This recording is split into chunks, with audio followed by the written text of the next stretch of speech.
আজি মই টিকষ্টমি টিউবটো চেঞ্জ কৰি দিলোঁ এখেতৰ। টিকষ্টমি লগাই থোৱা আছে, এয়া চাওক টিকষ্টমি টিউব লগাই আছে।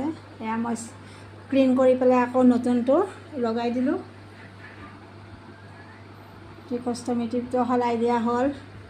এয়া মোৰ এজন মানে দাদা চিনাকি হয়, তেখেতৰ বাপেক হয়, সেইকাৰণে মোক মাতি পেলাই চেঞ্জ কৰিলে আৰু ঘৰতে মই কৰি দিছোঁ।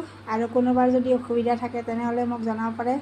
আকৌ ময়ো পেচেণ্টৰ যদি কেয়াৰ কৰোঁ, সেয়েহে কোনোবাই মাতিলে মই নিশ্চয় যাম। টিকষ্টমিটো চেঞ্জ কৰি দিলোঁ ঘৰতে, হস্পিটেলত নিবলগীয়া নহ'ল। ঘৰতে যিহেতুকে হৈ যায় সেইকাৰণে মোক মাতিলে আৰু মই কৰি দিছোঁ। আৰু কেৱল টিকষ্টমি বুলিয়ে নহয়, ৰাইচ টিউবো সলাই দিছোঁ। আজি দিয়া নাই, কেইদিনমান হ'ল দিছোঁ। আৰু ইউৰিন পাইপো মই নতুন কৰি চেঞ্জ কৰি থাকোঁ এখেতৰ, মাজে মাজে আহি কিনে। ঘৰতে সব ব্যৱস্থা কৰা হৈছে, মোক মাতি কিনে কৰি লয় এওঁলোকে।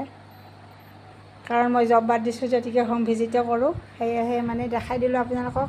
কাৰোবাক যদি লাগে তেনেহ'লে মোৰ লগত যোগাযোগ কৰিব।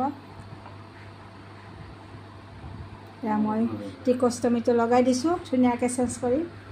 কমেণ্ট কৰিব আপোনালোকে, ভাল পালে লাইক শ্বেয়াৰ কৰিব। মোৰ ভিজিটৰ মানে কেনেকুৱা হয় আৰু পেচেণ্টবিলাকক মই কেনেকৈ মানে চোৱা চিতা কৰোঁ, নিজে কেনেকুৱাকৈ কাম কৰোঁ ঘৰতে, ইমান ৰিক্সি কামবিলাক কৰোঁ আৰু। বাই বাই, আজিলৈ বাই বাই।